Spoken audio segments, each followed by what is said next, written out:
is not as disturbing. I love it. I just sometimes sit on the steps and I just listen to the birds. Take a few deep breaths whenever I am stressing over something. Typically is around fencing because my life in fencing it's a continuous stress trigger. So anyways, if you want to get some extra content and you'd like to support the channel, please check out my Patreon page where you can get 4 extra exclusive videos ad-free for $5 a month, or you can sign up to the membership here on the channel. Just click on the join button and that way you can get all the same content here on YouTube, but it's ad-free. I don't know how people deal with ads. I do YouTube Premium. I've done it for almost 2 years and I can't go back. I mean, I guess I'm spoiled like that, but the good thing is if you were thinking about YouTube Premium, which has nothing to do with my channel, it's something that goes, you pay a month and it goes directly to YouTube, is you don't get any commercials yet. Even when the content is restricted and can't show ads, you're supporting your favorite ASM artist or your favorite YouTube creators by having YouTube Premium, because you still get the support without watching the ads, which in my opinion it's awesome. And you can download videos. Most of you know that we don't have cell service where we live and out in the boonies, so it's awesome when I can get to Wi-Fi, download everything, and then watch it whenever I have the time, or listen as I'm working in the garden doing housework. It's amazing. Now this sounds like a commercial. Again, YouTube can do that for themselves. Now let's talk about Halloween in the year 1984. This will transport us once again to Southern California and my favorite beach, Huntington Beach. Mel Dyson was, I heard it pronounced a different way, so I doubted myself. He was working late that Halloween. He was working for this accounting firm in Huntington Beach, California. He was a financial consultant and he had a pretty good job. He was happy working there. He worked very hard to get all the stuff that he wanted, like nice cars, a 3-story condo in an upscale complex in Huntington Harbor Marina, and he was living the life basically. But now let's talk about his wife, Dixie Dyson. She worked in LA and she was doing data entry. It was only 25 miles away, but if you've been to LA, you know, I know because my sister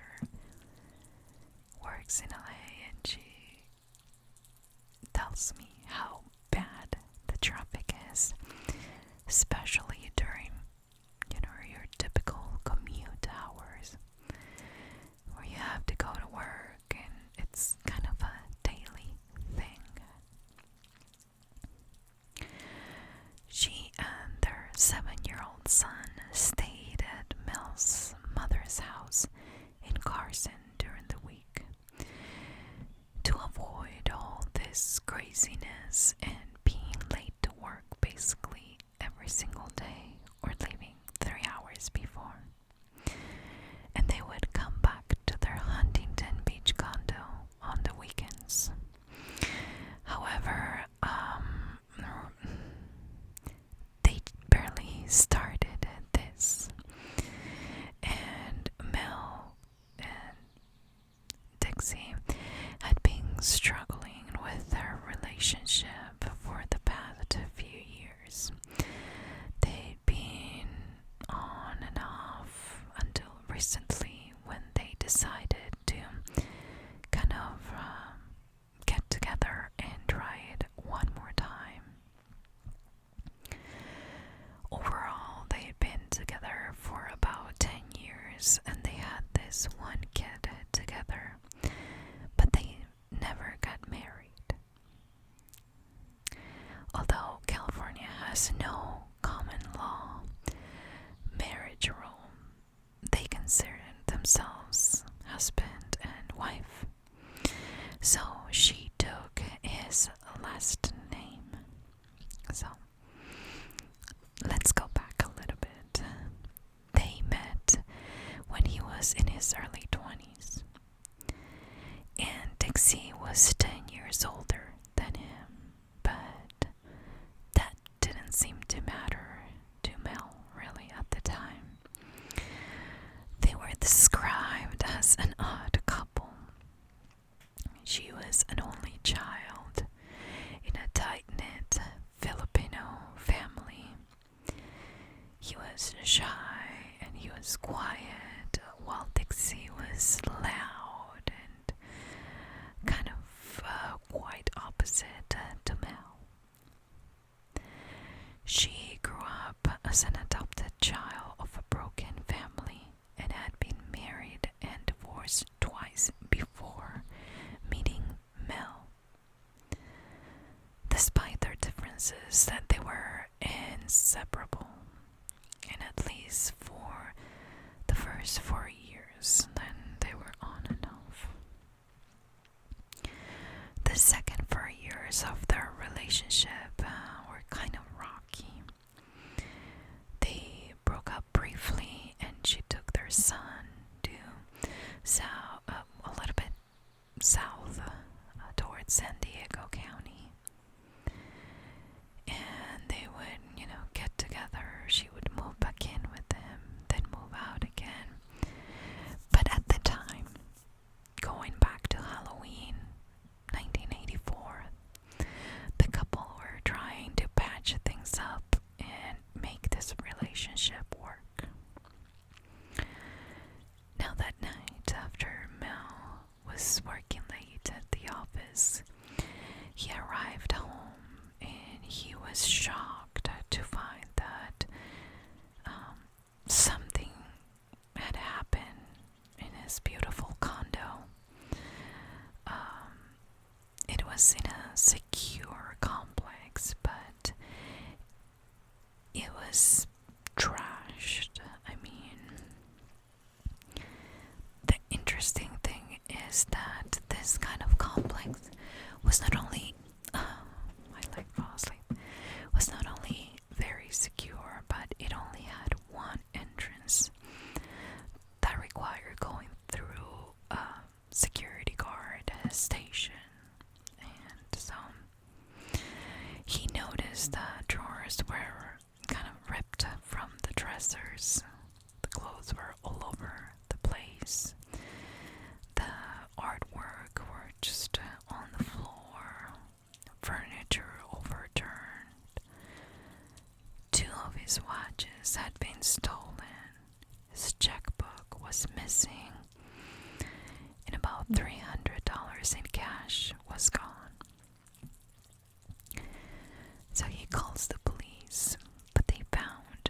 sign of forced entry, and the guard at the gate had no record of any unauthorized person entering the complex.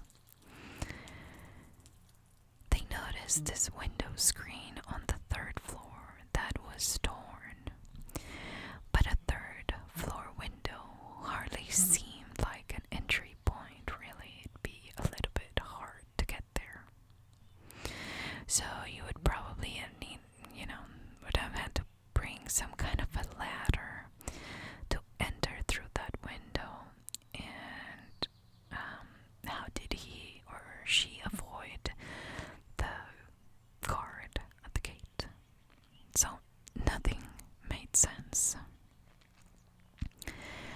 Now we fast forward to Saturday, November the 17th, which was less than 3 weeks after the break-in.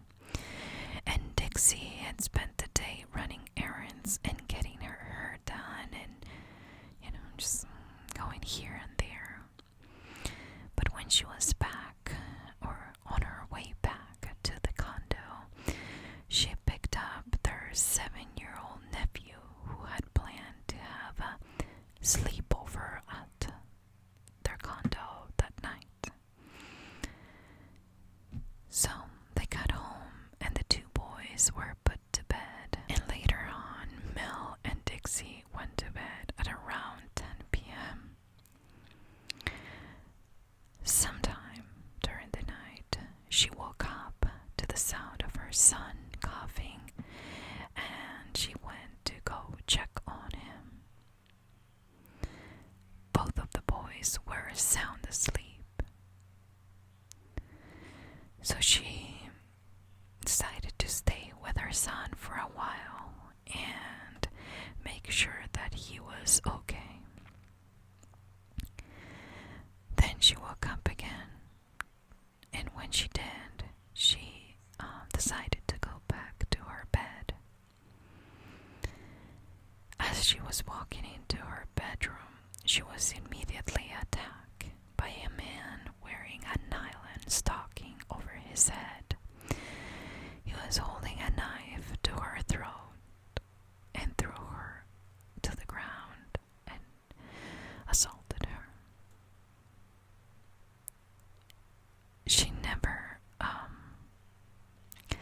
She was looking around, I should say, and trying to find her husband, of course, but he didn't seem to be in the bedroom.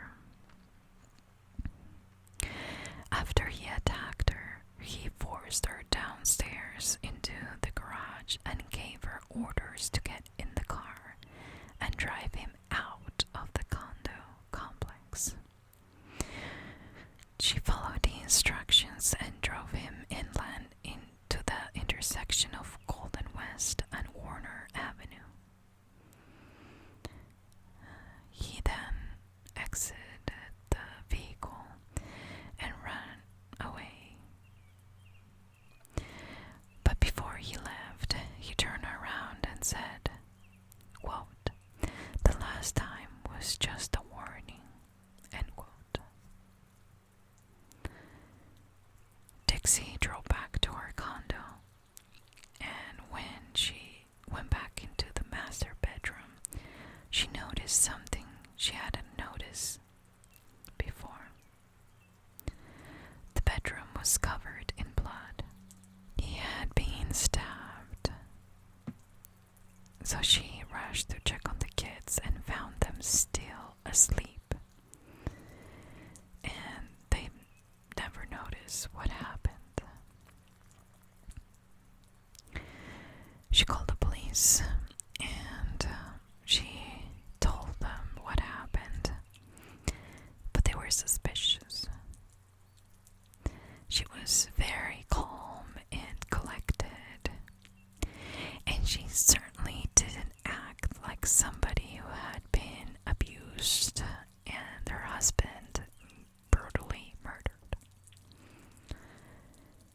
Things didn't add up.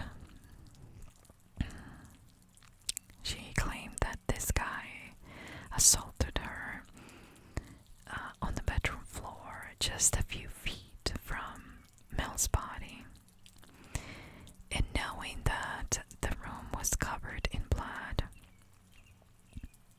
this would have meant that the guy that assaulted her would be covered in blood too, but she had no blood on her at all. And she also said that she didn't notice that this was in the room while he was assaulting her. When she was examined at the hospital, there was evidence that she had sex, but no violence or trauma. Like that Halloween night, the only possible point of entry was the third floor window. Unlikely, as always. But the most concerning fact was that the night guard working at the condo station had a completely different story. So Dixie told the police that she had driven the killer out of the complex at around 2 a.m. But the night guard logged the car leaving the complex at 1:30 a.m. So 30 minutes before she claimed, and he said that she was the only one in the car. The guard also said that at 2:40 a.m.,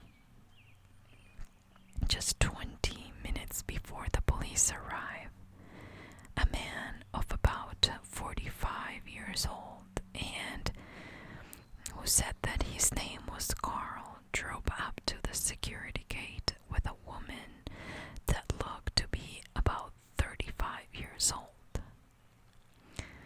They told the guard that they were there visiting the Dyson family. The guard, of course, called the Dyson home, and he spoke to a woman that answered and gave them permission to enter. Dixie had no answer to all of this, really. And she said that the security guard must have been mistaken. Dixie Dyson was immediately considered a suspect. And it was really a red flag when she submitted claims on several life insurance policies that Mel had. In the months following the murder, police backtracked Dixie's movements over the prior years, trying to find some evidence, something that would incriminate her. The last 4 years of Dixie and Mel's relationship, as I mentioned before, they were not the greatest. They would argue all the time, and she would move out to San Diego County. And Dixie had some other guys in her life. One of them was with Enrico Vasquez, who was 13 years younger than Dixie. He was very handsome, and he was a bad boy. He grew up in a rough neighborhood of the Bronx in New York. Was a former Marine, and she basically was like a sugar mama, and she would use Mel's money to buy stuff for her new boyfriend, Enrico. So a year after the murder, the police received a call, and this was an anonymous one. According to this person, Dixie Dyson had asked him to murder her husband, and that she offered to pay $10,000 once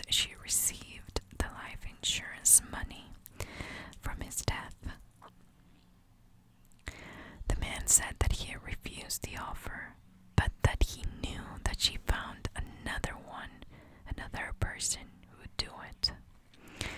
Her boyfriend, Enrico Vasquez. Police believe that Dixie may have conspired really with her new boyfriend to kill her husband. But the only problem was this was only a theory. So they took a photo of Enrico and showed the photo to the night guard. And the guard said that he was certain that this was not the man that drove into the condo complex that night. This was not the guy that claimed to be Carl. So police got a warrant and they started surveillance on Dixie. They had her phone tapped, so they were monitoring all the calls and recording them.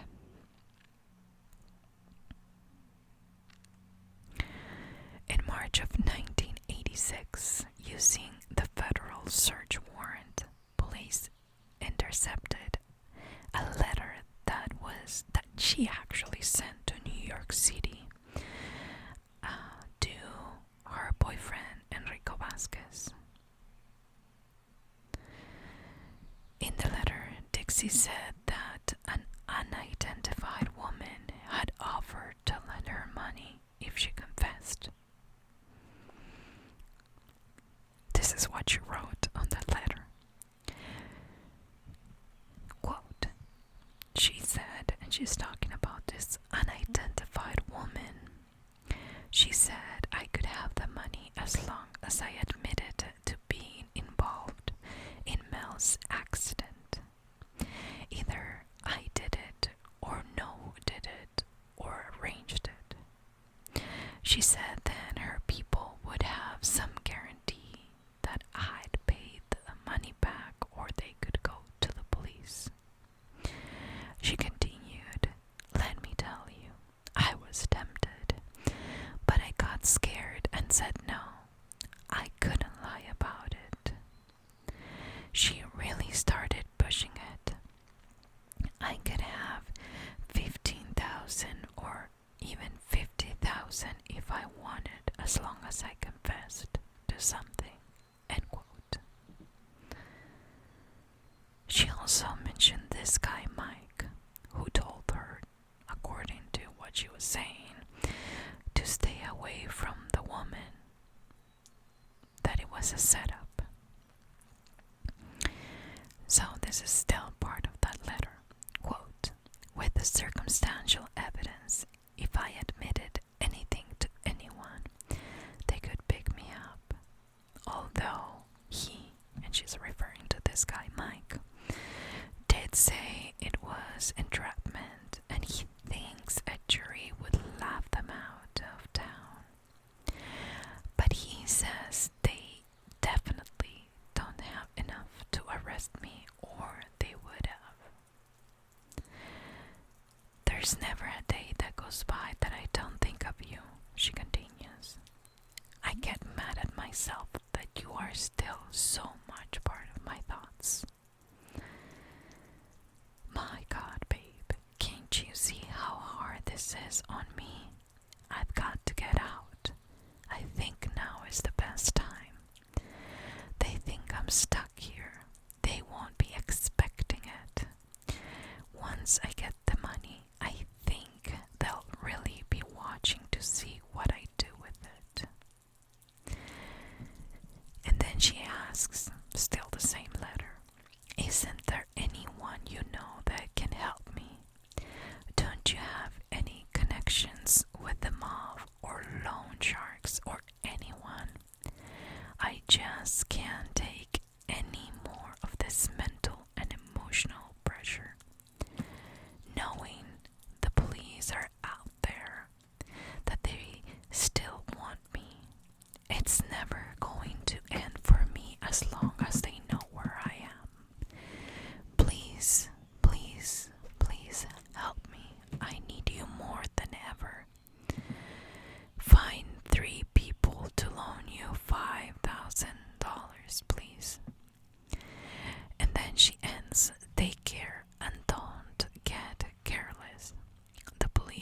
are still out there.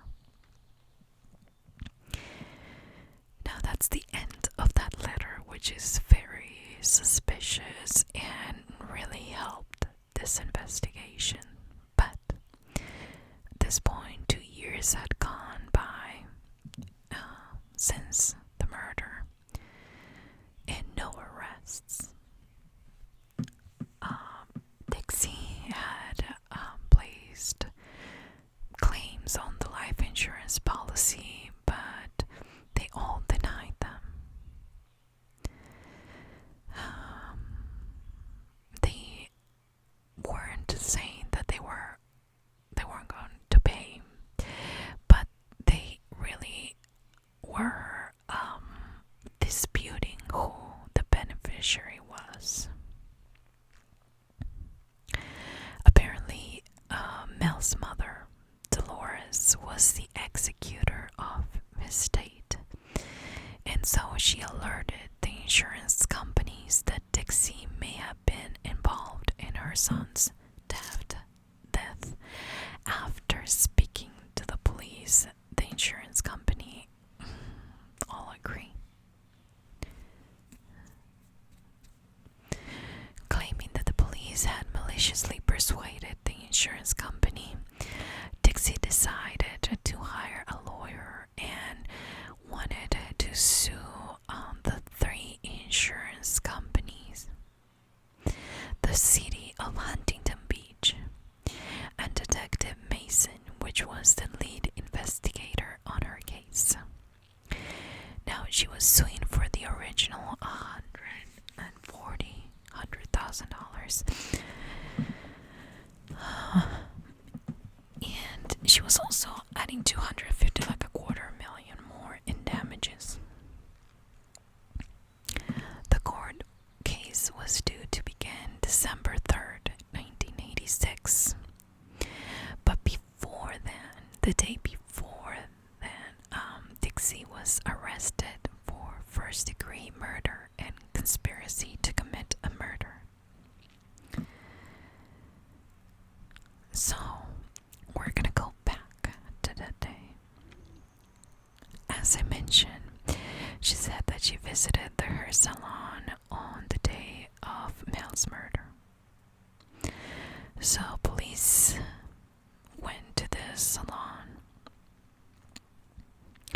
At first, the hairdresser was kind of weirded out, but she eventually told detective that Enrico Vasquez called the salon the day of the murder and spoke to Dixie. And this was confirmed with phone records. The second piece of crucial evidence in the case was a drugstore receipt that was found on Dixie's purse the night of the murder. It was from Golden West Street and Warner Avenue, the intersection where she claimed that she took the killer to. The timestamp on the receipt put Dixie at the very same intersection just hours before Mel's death. So, kind of interesting. They also found another receipt. This one was for paid flowers sent to Enrico Vasquez just weeks before the murder with a message: "Is it too late to start over?" Police knew that she wasn't the actual killer, and that Enrico Vasquez was somewhat involved, and they were not sure how. But they had issued yet a warrant for his arrest. Dixie's arrest report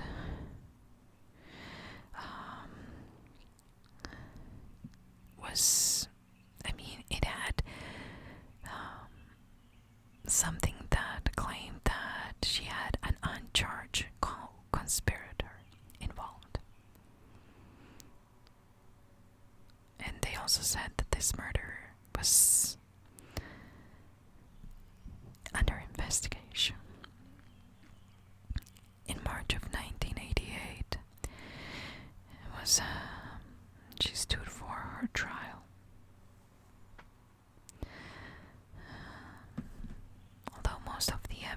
evidence was circumstantial in this case.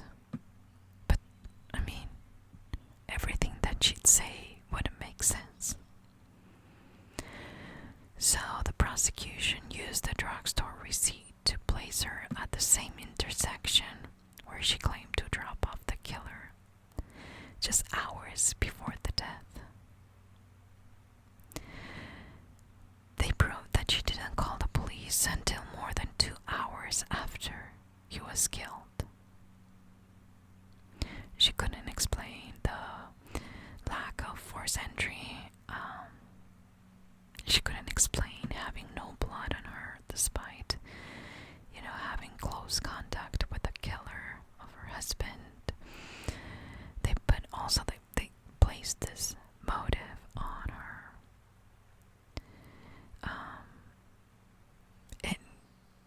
Just by showing evidence of her trying to get the insurance money after his death. The defense attacked her dead husband in a horrible way. They said that he was embezzling money from his employer. $8,000 had gone missing before his death. That the company was now facing bankruptcy. I mean, if $8,000, even back then, if that's embezzling, he wasn't doing it right, but that's just my opinion. They said that police should have investigated, or at least explored the possibility of his company ordering a hit on him. Dixie also made allegations that Mel was both verbally and physically abusive to her.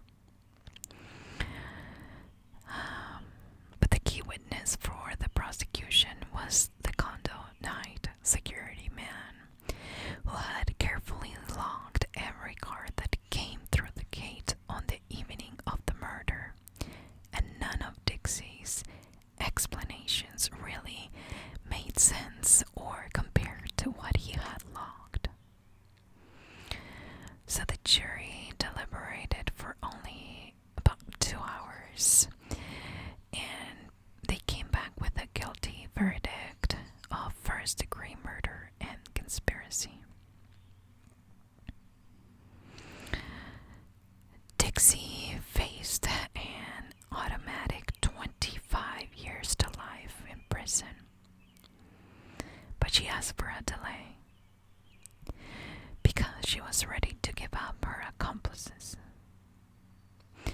So, in presence of her attorney, she spoke to the lead detective,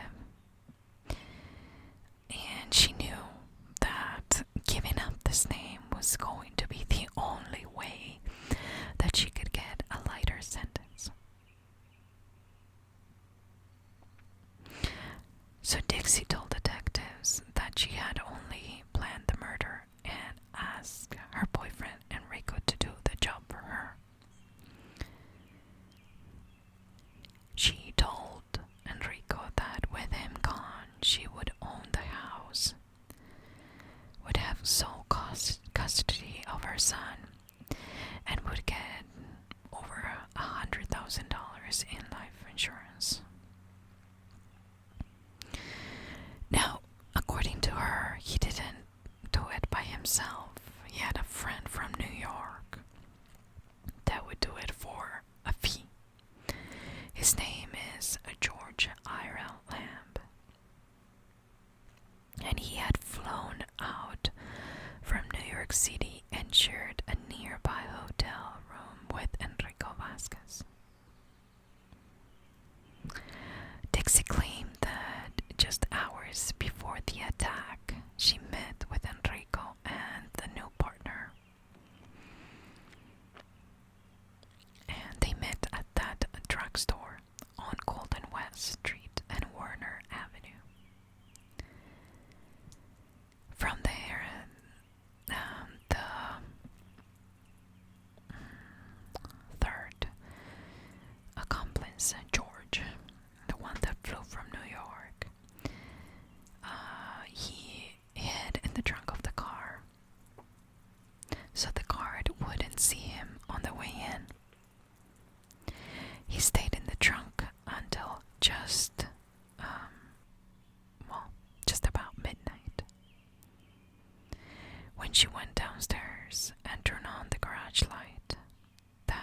signal.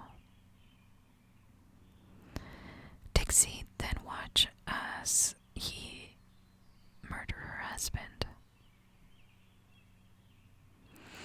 Then they had sex, so that would seem like she was assaulted. And after the murder, he climbed back into the trunk, and Dixie drove him back to the same intersection. So police searched the trunk of her car, and they found a fingerprint that didn't belong to Mel, Dixie, or Enrico. And it was in fact of George Ira Lamb. So they enlisted the help of New York City police, and they tracked him down and finally got him in the summer of 1988.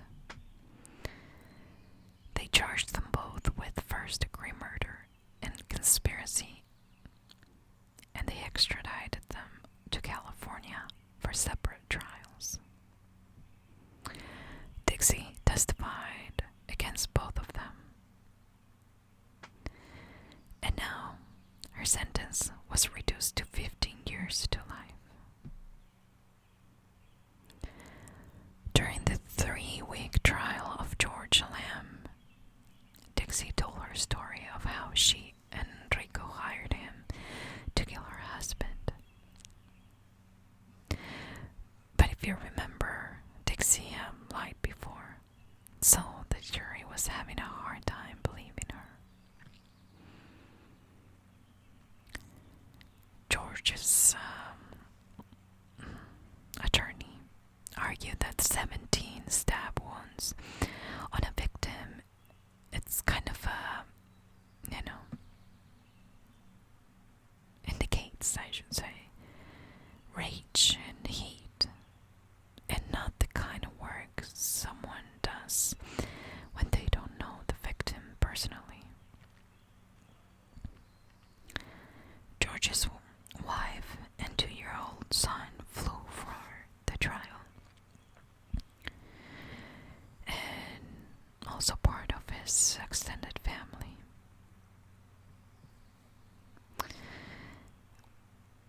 His great aunt was also there, and she was a New York State legislator. The jury deliberated for 4 days and came back with a non-guilty verdict for the crime of first-degree murder. But for the conspiracy, they found him guilty. The jury believed that Dixie and Enrico had enlisted him to murder Mel, but that he changed his mind and didn't participate. So they couldn't trust Dixie's testimony. Many members of the jury, however, didn't realize that the conspiracy conviction also came with a mandatory 25 to life sentence, which was the same as the murder charge. So they asked for leniency, saying they had no idea a conspiracy conviction would have such a harsh penalty. But the judge denied their request. Later that year, jurors at Enrico Vasquez's trial weren't so sympathetic with him. They took a few days to deliberate and convicted him of first-degree murder and conspiracy. So he got 25 years to life in sentence.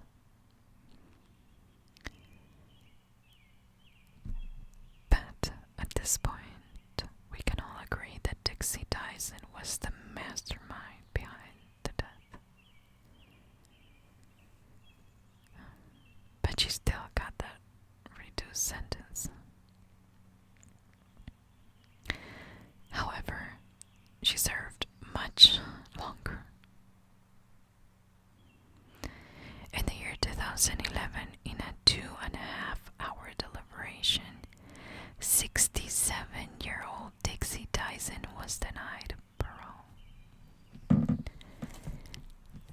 So it didn't work out in her favor.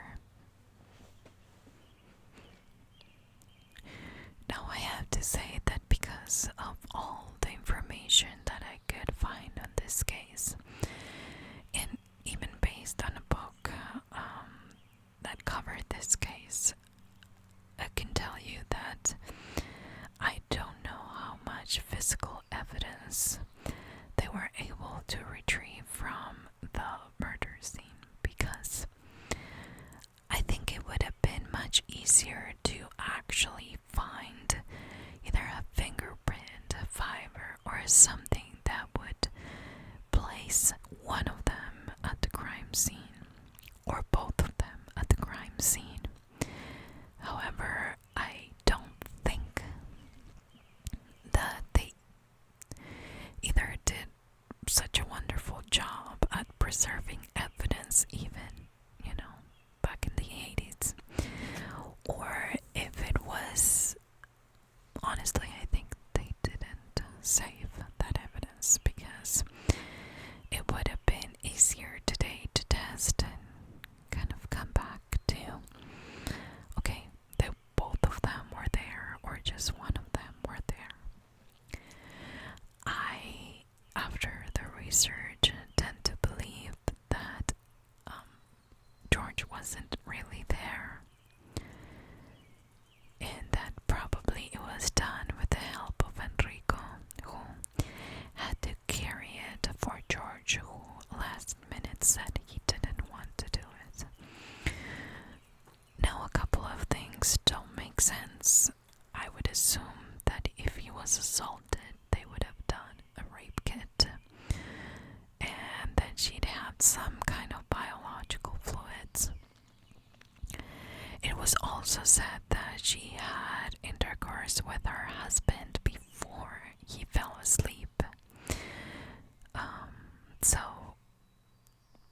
I couldn't find, I think it would have been much easier if those things were used in court to say, okay, no, those fluids were from husband or from Enrico or George, because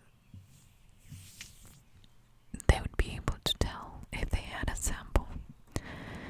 So I believe that George was not involved. But who was that other guy, and why? Okay, if she in fact got in with Enrico on the passenger seat and George inside the trunk, why did the guard say that, that wasn't the guy with, with Dixie? Honestly, I feel like there's a lot that it's either not reported, and that I'm sure they tested, because if I'm asking those questions, I can only assume that detectives thought of this way before me. But, just the three of them ended up in jail. The three of them ended up being charged. And at this point, we don't know, or I couldn't find a definite answer of who did it. I think if she would have done it, she would have been covered in blood, and she wasn't. Even if she tried to take a shower, and I don't think so. I don't think that would have been something that she could get rid of that easily.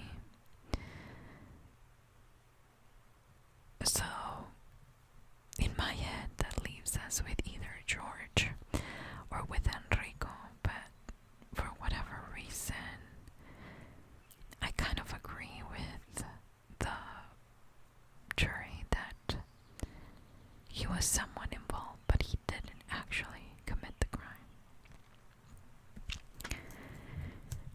But what do I know? This is based on internet searches and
6 p.m., same time I upload here, there will be a new true crime case whispered for you guys that I hope that you find as interesting as I did. As always, if you enjoy and if you actually want to help me out, please remember to like this video and comment down below. It really helps spread this video around. I hope that the construction, lawn mowing, and lots of machinery used in a distance from us is not too loud. I couldn't really hear